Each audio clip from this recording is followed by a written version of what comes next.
Every £5 note in your wallet, every £10 note, every £20 note, and every £50 note came from a single building in suburban Essex.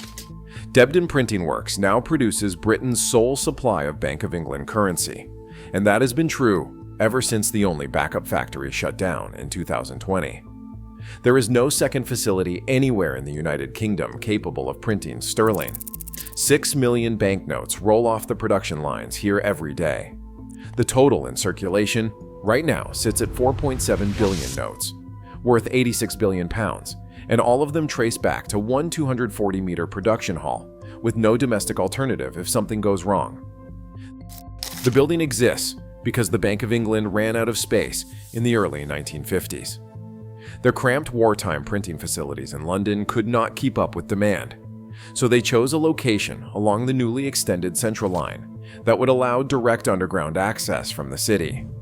Sir Howard Robertson designed a modernist production hall with reinforced concrete arches and walls flooded with natural light. Construction wrapped up in 1956. In March 1956, the first banknotes came off the presses. What happened next lasted nearly half a century. The Bank of England ran Debden directly, printing every British banknote in-house with no outside involvement. December 2002 changed everything when the bank sold its printing operations to De La Rue, the world's largest commercial banknote printer. Under it, the Bank of England owns the Debden building and all the production machinery, and De La Rue operates everything inside under contract. Redundancy existed for years through a second De La Rue facility in Gateshead. That plant produced UK passports and served as Debden's disaster recovery backup for banknote production, employing over 500 workers at its peak. The whole setup represented a safety net for Britain's cash supply, and then the government awarded the £490 million passport contract to French-Dutch firm Gemalto in April 2018, rather than De La Rue. Gateshead's future collapsed almost immediately. The first print line closed in June 2019, with 170 jobs gone, and by June 2020, the company announced full banknote production closure, putting 255 more workers at risk. Banknote manufacturing at Gateshead ended entirely before 2020 was out, and by 2023, the site sat effectively shuttered. Debden absorbed all Bank of England production overnight. Ask De La Rue about contingency plans now, and they'll tell you the matter is commercially sensitive. The physical site covers 100,000 square feet, with original wooden parquet flooring still in place from 1956, installed back then to reduce dust and noise. That 240-meter production hall gave the Bank of England capacity to print 3 million more notes annually than their cramped London premises ever managed. 2 Komori banknote production lines anchor the operation today, installed during a multi-million-pound overhaul between 2013 and 2016 that transformed Debden from paper-only to polymer specialist. The Komori LC1232 runs as a 12-unit double-deck offset press, printing both sides simultaneously at up to 12,000 sheets per hour. Alongside it sits the Komori IC532 Twai, a 5-color indirect intaglio press, applying over 40 tons of pressure to create those raised tactile features you can feel with your fingernail.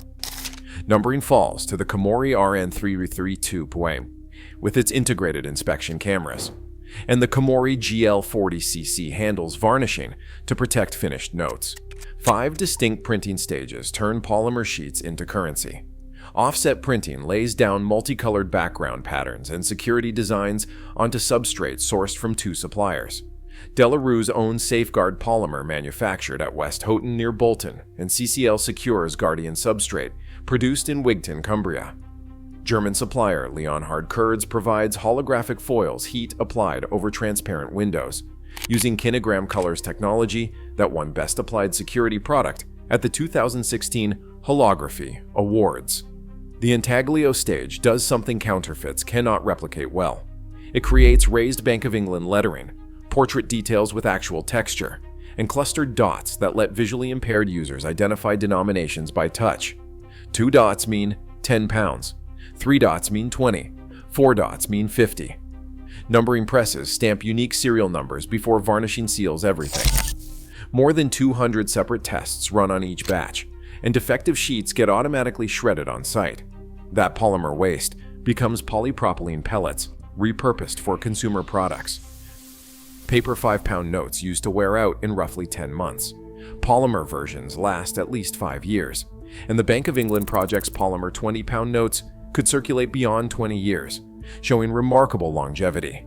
But here, the numbers get striking. Only 91,000 counterfeit notes were found in 2024, representing less than 0.0019% of circulation, roughly one fake in every 52,600 notes.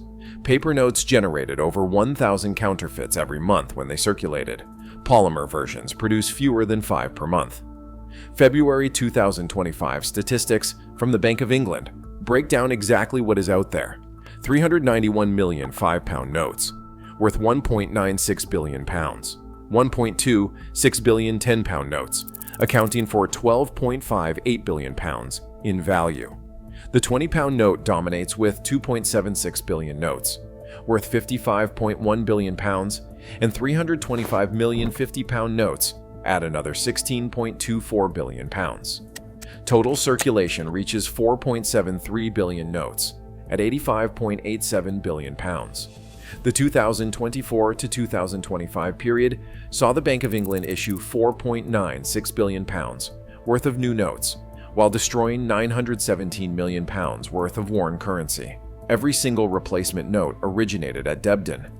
Security features packed into each note include see-through windows that show the monarch's portrait from both sides, holographic text that shifts between words when tilted, silver 3-dimensional coronation crown patches, and 2-color foils that appear gold on the front and silver on the back. Ultraviolet reactive elements show up under 365 nanometer light, and machine-readable magnetic properties, classified as Level 3 forensic features, are invisible to the naked eye. King Charles III notes entered circulation on June 5, 2024, requiring only the monarch's portrait to change, while demanding massive industry coordination behind the scenes.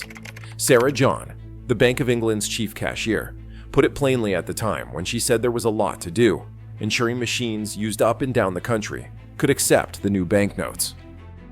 Around 150 Unite Union members work at Debden, though De La Rue will not confirm facility-specific headcount. Company-wide employment stood at 1,600 staff as of March 2024. De La Rue's corporate survival came into question in 2019 after losing that passport contract. The company raised £100 million in emergency funding, sold its authentication division to Crane NXT for £300 million in 2024, and finally accepted a £263 million takeover from Atlas Holdings in April 2025. July 2025 marked the end of nearly 80 years as a public company when De La Rue delisted from the London Stock Exchange. What this means for Britain's cash supply remains uncertain. De La Rue operates facilities in Malta, Kenya, and Sri Lanka as potential backups, and their Malta plant doubled to 29,000 square meters in 2021, specifically to strengthen business continuity. Neither De La Rue nor the Bank of England will discuss specifics. Cash transactions dropped from roughly 60% of UK payments in 2009 to 17% by 2020, recovering slightly to around 23% before the pandemic hit. A January 2025 Bank of England survey found 1 in 5 people still prefer cash as their primary payment method, and the total value of notes in circulation keeps climbing even as spending with cash declines. People hold cash as a store of value. The Bank of England contract with De La Rue expires in 2028, with no extension option beyond that date. Private ownership under Atlas Holdings means less visibility into what comes next. Steve Craig, a former Debden site lead, captured something important when he reflected publicly that the single most important lesson from all this change was that neither technology nor product determines operational success. Culture, not technology, drives productivity. A purpose-built 1950s facility now carries responsibilities its designers never imagined. It stands as Britain's last banknote printing operation, with a contract expiring in under 3 years. Approximately 150 workers in suburban Essex run Japanese printing presses, applying German holograms and Swiss inks to polymer from 2 competing suppliers. all coordinated by the Bank of England, which owns the building but outsources everything that happens inside. The resilience of that arrangement, De La Rue calls it commercially sensitive. If you found this look inside Britain's banknote infrastructure worth your time, please consider subscribing for more examinations of the systems that keep modern economies running.